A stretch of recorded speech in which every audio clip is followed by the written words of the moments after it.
ये सवाल अक्सर उठता है कि हमारे पौराणिक इतिहास को जानना क्यों जरूरी है। तो इसे जानना इसलिए जरूरी है कि जो पास्ट में हमसे गलतियां हुई है हम उसे रिपीट ना करें और जो कुछ अच्छा हुआ है उससे सीख कर इस दुनिया को बेहतर बनाने में अपना योगदान दे सके। आज मैं आपको सक्सेस के वो 4 फॉर्मूले बताऊंगा जो हम सभी को महाभारत से सीखने चाहिए। क्वालिटी चुनो, क्वांटिटी नहीं। कृष्ण कौरव और पांडव में से किसी का भी विनाश नहीं चाहते थे। वो आखिरी तक युद्ध को टालने की कोशिश करते रहे, लेकिन जब युद्ध अनिवार्य हो गया था तब श्री कृष्ण ने अर्जुन और दुर्योधन को एक ऑप्शन दिया कि एक तरफ मेरी अक्षोहिणी सेना और दूसरी तरफ मैं अकेला, जिसे जो चाहिए चुन लीजिए। एक तरफ क्वांटिटी थी तो दूसरी तरफ अकेले श्री कृष्ण, वो भी नियत थे, हालांकि क्वालिटी से भरपूर। दुर्योधन ने क्वांटिटी चुनी तो अर्जुन ने क्वालिटी, लेकिन युद्ध का परिणाम क्या हुआ ये तो सब जानते हैं। तो गिनती की दौड़ में मत पड़ो, गुणवत्ता की खोज करो, जीत पक्की है। सुनो, कभी कभी समय के साथ बदल जाना चाहिए। चौसर में हारने के बाद पांडवों को 12 साल के वनवास और 1 साल के अज्ञातवास पर जाना पड़ा।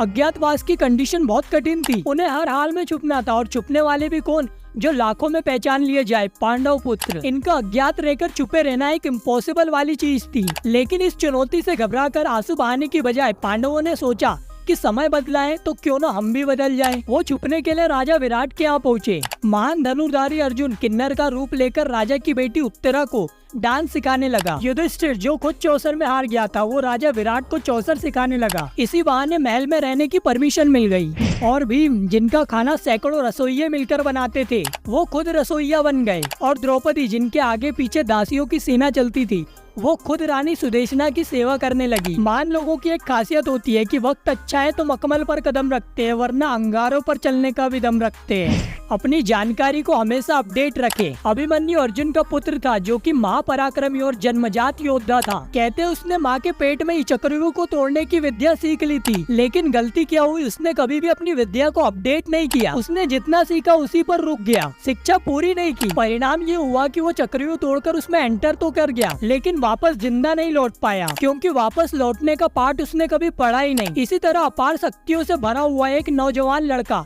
अकाल मृत्यु के अंधकार में खो गया, सिर्फ इसलिए कि उसकी जानकारी अधूरी रह गई थी। यार, अब इतने दूर आ ही गए हो तो चैनल को सब्सक्राइब कर दो ना यार। उसके बाद आगे की वीडियो कंटिन्यू करते हैं। महत्वाकांक्षा और लालच के बीच अंतर। आप बहुत बड़े आदमी बनना चाहते हैं, बहुत पैसा कमाना चाहते हैं, बहुत शोहरत पाना चाहते हैं, तो ये महत्वाकांक्षा है। लेकिन अगर आप ये किसी का हक मार कर करना चाहते हैं तो ये लालच है। महत्वाकांक्षा जितनी अच्छी चीज है, लालच उतना ही खराब। दुर्योधन चक्रवर्ती सम्राट बनना चाहता था। उसकी महत्वाकांक्षा थी कि सिर्फ हस्तिनापुर ही नहीं बल्कि 10 दिशाओं में उसका राज हो, लेकिन उसे लालच के अभिशाप ने डस लिया। उसने अपने ही भाइयों का हक मारना चाहा। फिर क्या हुआ, हस्तिनापुर का वो राजा जो कि जमीन पर कदम भी नहीं रखता था, कुरुक्षेत्र की धूल में लौटते हुए मारा गया। अगर आप भी चैनल को सब्सक्राइब नहीं करते हो ना तो आपके साथ भी यही होगा। नहीं यार, मजाक कर रहा हूँ। अगर आपको वीडियो अच्छी लगी हो ना तो सब्सक्राइब कर देना और लाइक बटन भी दबा देना।